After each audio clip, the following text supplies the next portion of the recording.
Well, good morning, Get Wrecked for Recovery crew. So it's day 47 of the Redeeming Eden Cycle Tour, our bicycle ride across America from farthest northwest point to farthest southeast to raise awareness that addiction recovery options are available, that you don't have to die in your addiction, that you can be saved.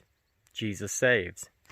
And so there's churches and Celebrate Recoveries and rescue missions that all preach Jesus, who just want to help you get out of the addiction that you're in at no charge, which is amazing. I wish I would have known much earlier in my walk that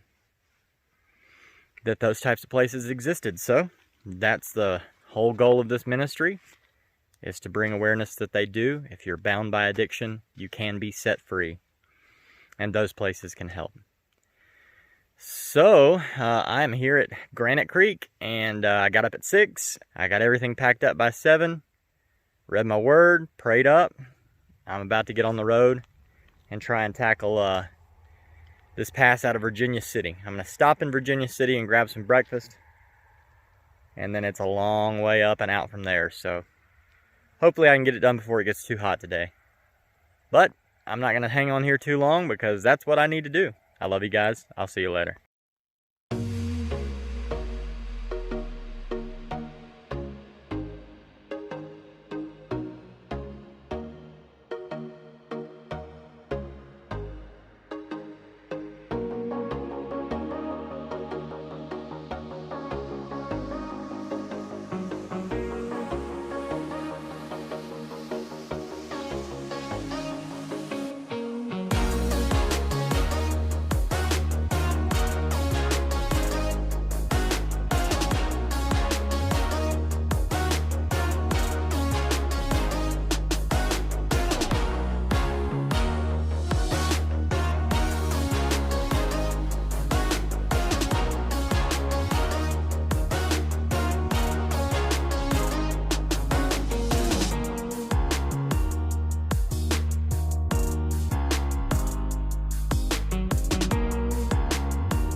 Alright, so I stopped in here to Nevada City, and man, it is just well preserved from back in the 1800s. All kinds of little log buildings and stuff. And this is a 2-story outhouse that was built for the hotel back then. It's a little bit leany now, and it definitely doesn't work anymore. But I thought that was super neat. So, yeah, I'm headed to Virginia City now.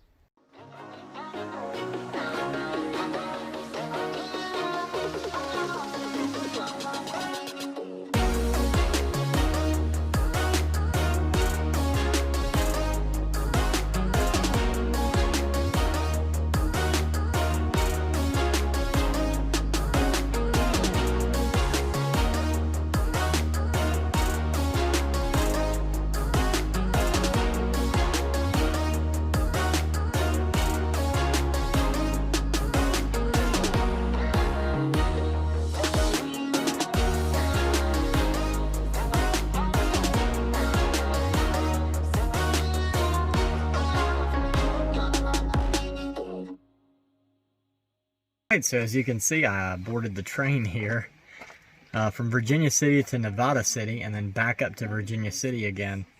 It was about a 50-minute train ride. I'm halfway through now. But so I was standing at the museum there in Virginia City, and I talked to my wife on the phone, was doing a video call, and my son was there. And I looked over and saw that a train was coming, and then I could hear just this tiny little steam whistle.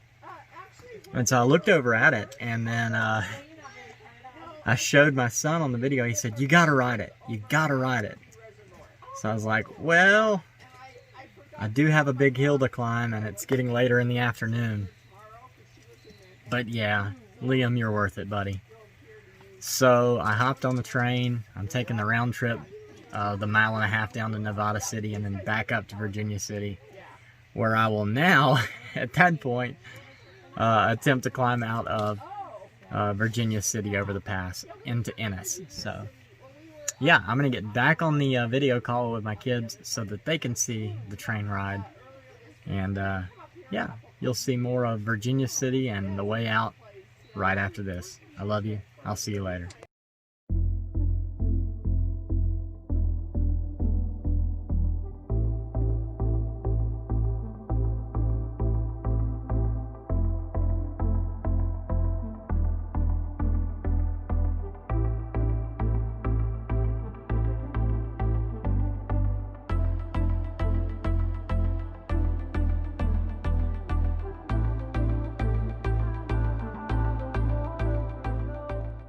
Right, so I just got off the train. That was really neat. So a lot of history in this area. A big gold mining town. It was a 14-mile city through Alder Gulch, all the way from Alder Gulch up here to Virginia City. And a lot of gold was found down here.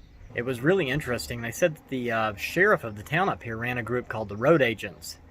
And the road agents would steal like all the people's gold and all their money as they left out of town on wagons. And so this group called the Vigilantes formed, where they were, you know, kind of taking the law in their own hands, and they'd hang these people. And they ended up finding out later that the sheriff, like, he would hold his handkerchief, have his handkerchief over his sheriff's badge when he was okay with the road agents doing their thing, and he'd have the badge showing when he wasn't okay with them doing, you know, their thing. So it was kind of like a signal. And he was found guilty later and hanged. But another neat thing is that they would put 3777 on the door of people's houses who they suspected of being road agents.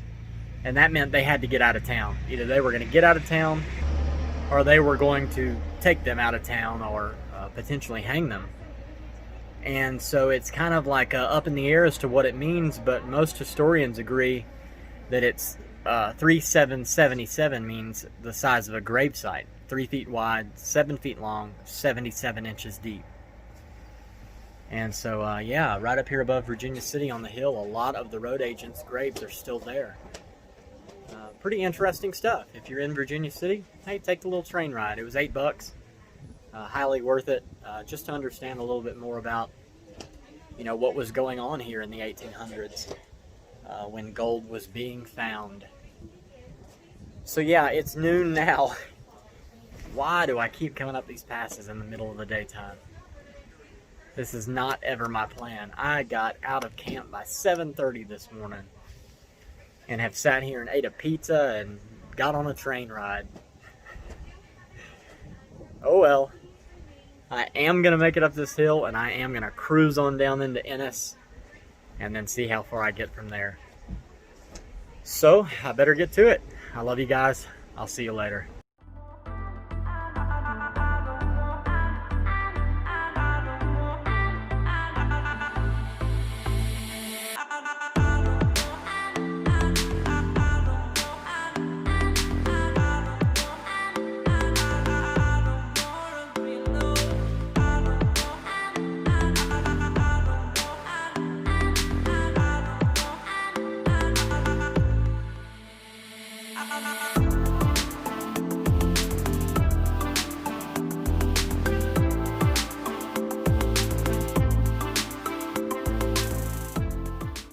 I think I may have reached the end of the earth.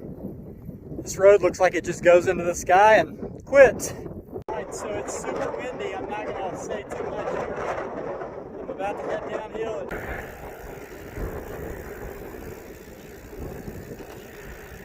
Oh my God. How great thou art. This is stunning. I cannot explain to you how big these mountains are starting to get.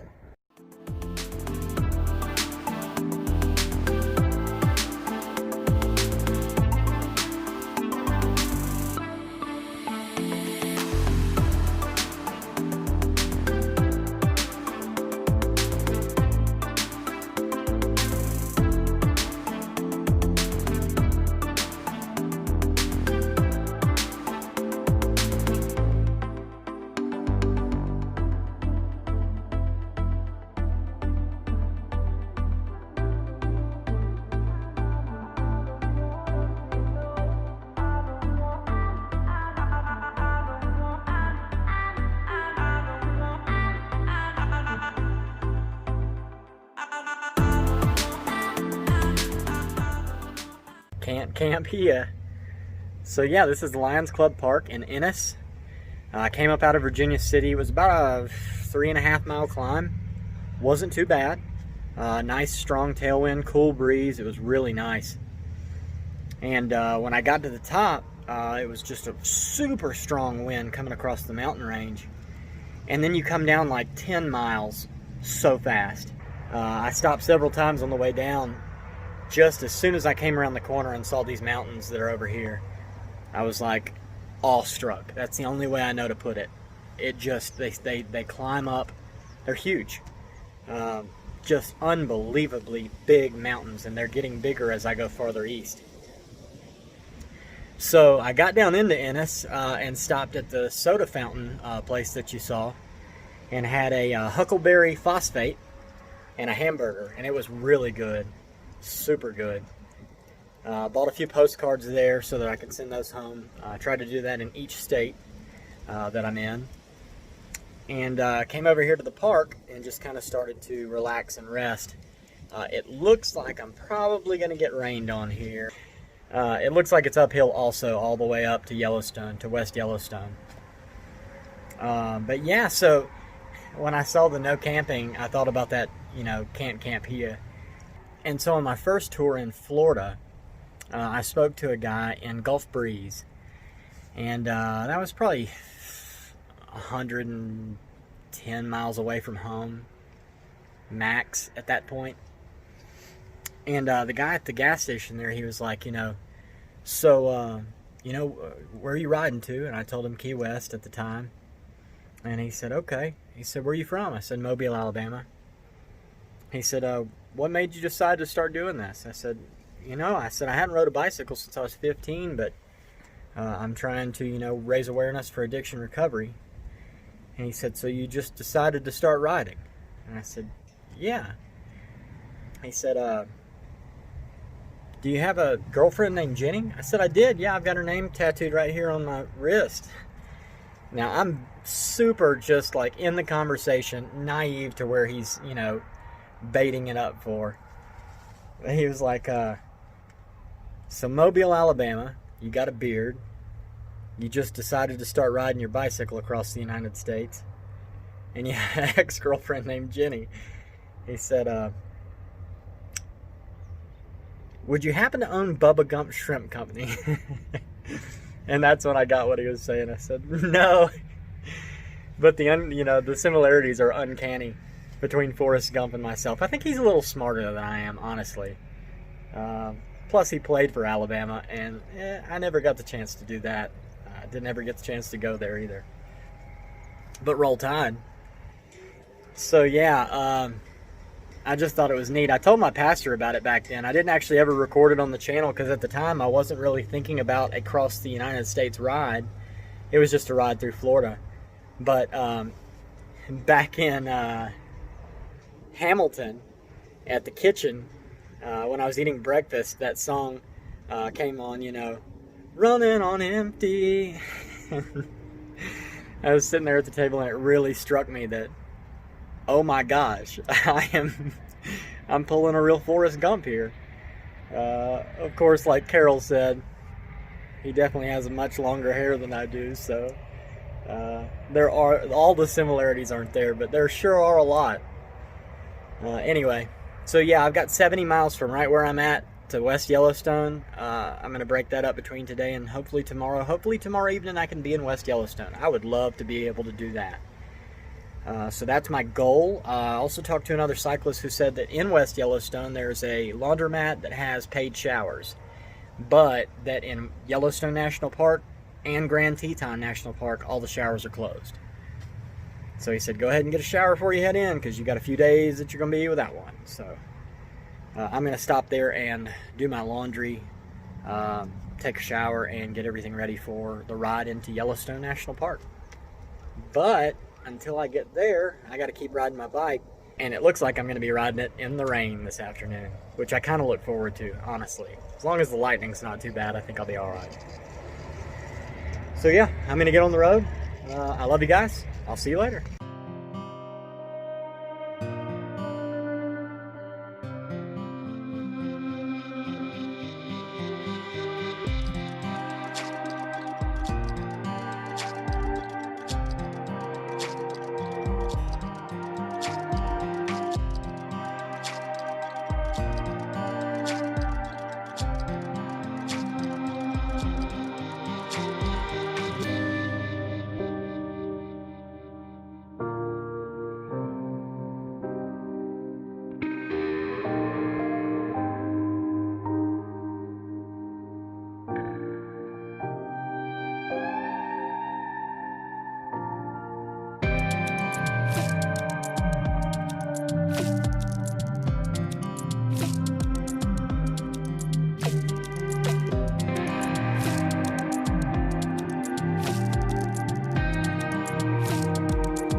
It looks like the African savanna over here. There's just one little strip of trees. I'm guessing it's on a creek.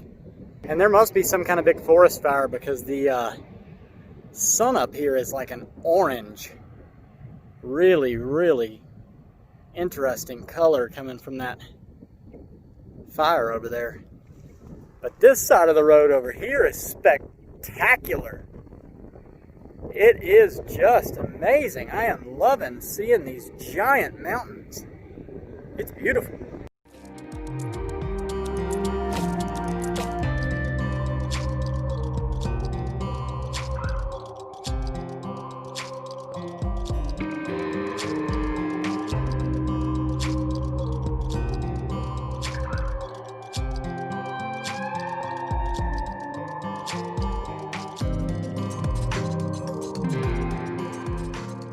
Alright, so I went in here to this Blue Moon Saloon to grab a quick bite.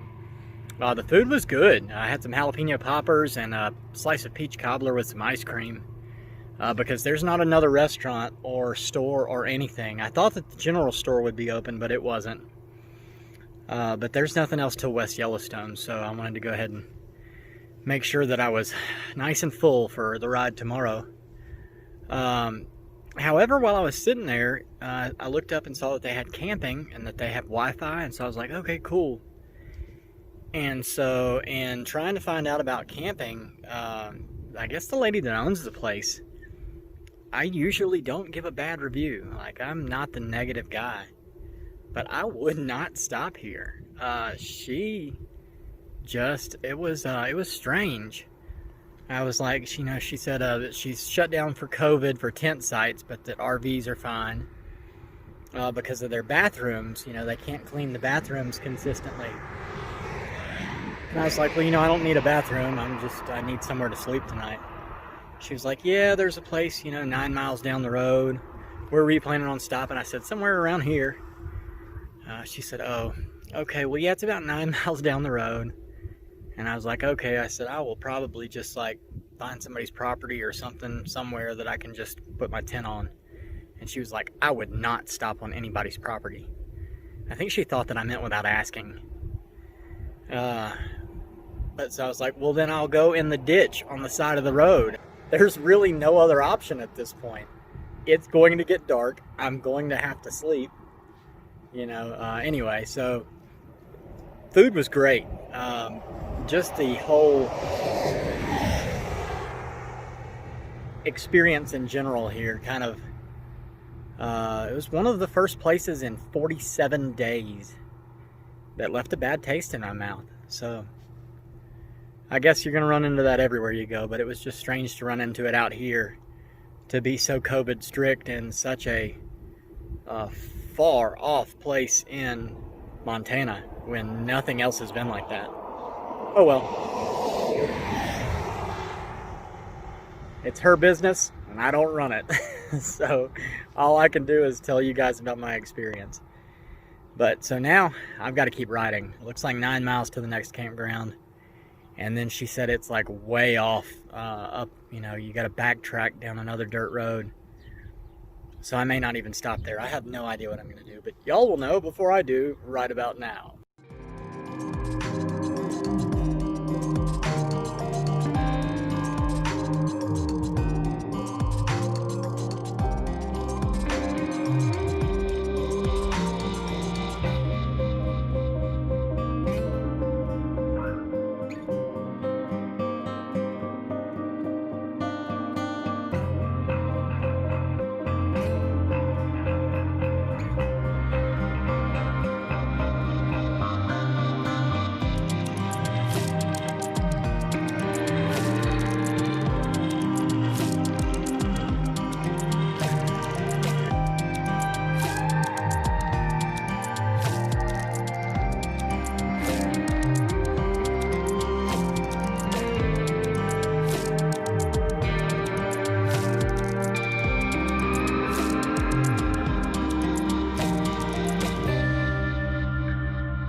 Well, I think I can say I'm glad I didn't stay back there at that campground.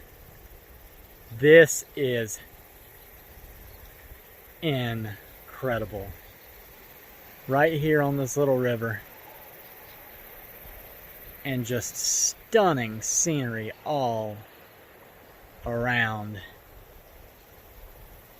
I mean, absolutely gorgeous. So yeah, this is where I stopped for the day, for sure. I'm sorry this was a longer video than usual, and I don't have any service here, so this one's not going to upload for no telling how long. But I ended up making it 38 miles, which was more than I really wanted to do going uphill all the way. But that's okay. Again, I think I've got 40-something miles to West Yellowstone. So if I wake up, early, there's nothing out here. There's no Virginia City to stop in and see, and Nevada City and train ride to take. Liam, buddy, that was all for you. That came out of my pocket, son, for you. I love you, buddy. That was a fun ride, and I hope you enjoyed the scenery from it, son. So yeah, that's it for the night. I have got some beautiful stuff going on around me tonight.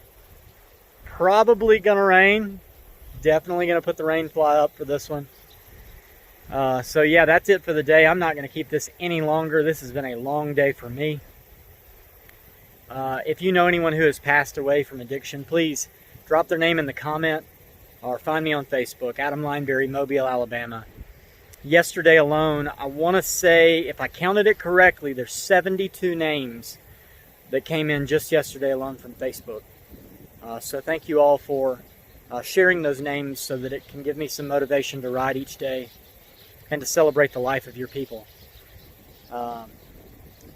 Yeah, if you know anybody who is actively addicted, please share this with them. I don't want to see anybody else die from addiction, and there's too many available resources and people that want to talk to you. I want to talk to you. Find me on Facebook. I would love to talk to you if you have an overwhelming addiction issue. If you know anyone who's in recovery, share this with them. We're all in it together, and yeah, a lot of people in recovery helped me find Jesus and find recovery myself. So definitely, let's all support each other as best as we can. And then don't forget that Redeeming Eden is a non-profit ministry through International Gospel Outreach. I'll put a link in the description.